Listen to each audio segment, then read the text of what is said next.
అదాని అవినీతి మీద ఇవాళ టీఆర్ఎస్ వాళ్ళు మాట్లాడతలేరు.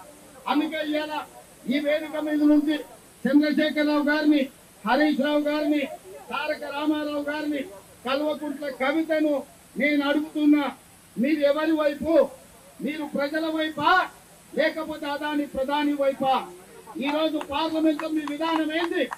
రేపు శాసనసభలో మీరు అదానిని అరెస్ట్ చేయమంటారా వద్దంటారా చెప్పండి.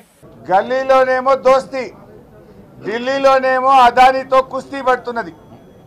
కాంగ్రెస్ పార్టీ ఢిల్లీలో అదానితో వైరం చేస్తూ రేవంత్ రెడ్డి ఏమో గల్లీలో దోస్తానా చేస్తా ఉన్నాడు. ఇవాళ నేను అడుగుతా ఉన్న రేవంత్ రెడ్డి గారిని, మొదటి రోజు శాసనసభకు రేవంత్ రెడ్డి అదానీల అక్రమ సంబంధం మీద ఈ శాసనసభలో చర్చ జరగాలని, ప్రజలకు నిజాలు తెలవాలని, అదానీ రేవంత్ రెడ్డి అక్రమ సంబంధాల మీద టీషర్ట్లు వేసుకొని మేము అసెంబ్లీకి వచ్చాం.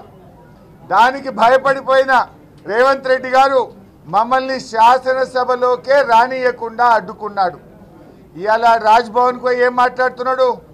మీ రాహుల్ గాంధీ, మీ ఏఐసిసి అదానీని తిట్టండి, అదానీని ప్రశ్నించండి, అదానీ అవినీతి గురించి మాట్లాడమంటే పాపం అదానీ మీద మాట్లాడాలంటే రేవంత్ రెడ్డికి భయం అవుతా ఉన్నది.